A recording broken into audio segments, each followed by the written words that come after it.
नमस्कार बंधुगण आज आपण सब बिना खरारे बिना ग्राइंडर केते सहजरे कंचा आंबर आंब सड़ा प्रस्तुत करिहेबो रेसिपीटी को शेयर करी। चलतु रेसिपी को आरंभ करवा। ये 5टी कंचा आंब मुझे आंब को प्रथमे आमे चोपा छड़े पानी रे पके देछि नहले आंब आमर कला पड़ो। एवं छोट छोट करी मु काटी नहीं आंब को देखो कत बढ़िया से मुझे छोट छोट करी काटी नहीं।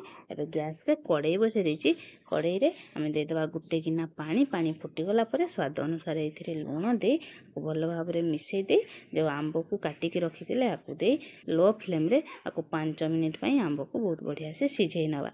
ये 5 मिनिट हो गला आंब भी आमर बहुत बढ़िया से सिझी जाइए। देखो ये चामच साहाय्य एमती कले आंब बहुत बढ़िया से मेल्ट हो बहुत बढ़िया से ये मेल्ट हो जाए। आपको गोटाए पात्र रे गोटाए छणा रखी छणा रे सबुतक आंबर ये मंड को आमे देदबा। सबुतक मंड को मुझे दे चामच साहाय्य टिके खाली एमती चामच साहाय्य मिसेले आंबर मंड गुड़िक बाहरी आसो और खदड़ अंश गुड़िक छणा रे रही।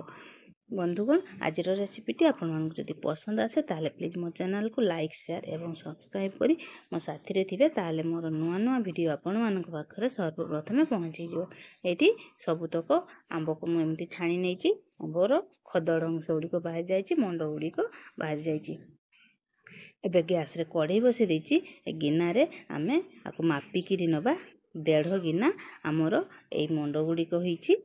एबे एथिरे आमे मीठा जेमिति आपण खाइबे मीठा अनुसार आपण चीनी देबे। मुझे गुटे गिना ऊपर चीनी दे देछि। एबे गैस ऑन करिनी मु प्रथमे आमे आंब एवं चीनी को मिसई नबा तापरे आमे गैस ऑन करी आको भल भाव फुटई नबा। देखंतु बहुत बढ़िया से मुझे नहीं फुटई नेछि। एठी आमे देदबा गोटा 1 pinch food colour green food colour देदबा आमे कहीं जेहेतु यहाँ कंचा आंबर आंब सड़ा तो ग्रीन फूड कलर देले देखापी बहुत सुंदर लगे। चाहिए आपड़ नदे भी पारे। ये गोटे गिना रे अल्प टिके देखो पूरा बढ़िया से सेट हो जाए जानवे आपंकर बहुत बढ़िया से प्रस्तुत हो जाए। एबे ये गोटे चामच भजा जीरा गुंड और गोटे चामच चिली फ्लेक्स दे भल भाव में मिसई नहीं।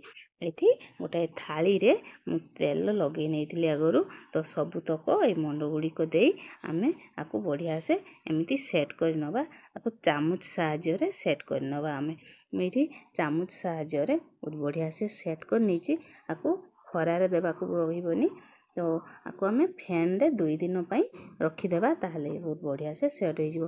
देखो 2 दिन पर केते बढ़िया से ये सुखी जाइए। देखो हाथ रे आदौ भी लगुनि तो ये गोटाए छुरी साहाय्य आमे चारिपटरे एमती छड़े नवा नहले ये छिड़ीजी उठेला बेले एवं बढ़िया से छड़े देछि। एबे आको थाली रू बाहर कर नवा आदौ भी ये छिड़ीबनी। देखंतु केते बढ़िया से ये उठीजिवो। देखंतु टिके हल्का हाथ रे एमती उठे नेबे बहुत बढ़िया से उठीजिवो।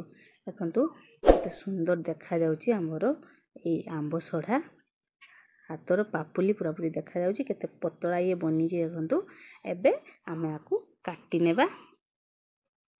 काटिबा पई बहुत ही इजी आकु देखंतु बंधु केते बढ़िया से ये काटी होउछि। आकु आमे एमती रोल भली कर नबा आपण जेमिति साइज रे भी आकु काटी नै परिबे। देखंतु केते बढ़िया देखा जाउछि आंबर सड़ा। ए आंब सड़ा को आपण एमिति करी वर्षे पर्यंत एयरटाइट कंटेनर रे रखी परिबे। आदौ भी ये खराब होबनी। खाइबा पई यार टेस्ट बहुत ही बढ़िया। वर्ष सारा एमिति कंचा आंबर आंब सड़ा बनै नेले आपण वर्ष सारा कंचा आंबर टेस्ट पाइबे। देखंतु केते बढ़िया देखा जाउछि ये आंब सड़ा। एमिति रेसिपी आपण माने थरुटिए भी बनांतु देखिबे परिवार समस्त को पसंद आसीबो। म आपण गोटे छिड़ी भी देखुछि। देखंतु केते बढ़िया देखा जाउछि। आज रेसिपीटी आपण मानकु केमती लागला मते निश्चय कमेंट रे जणैबे। रहउछि नमस्कार।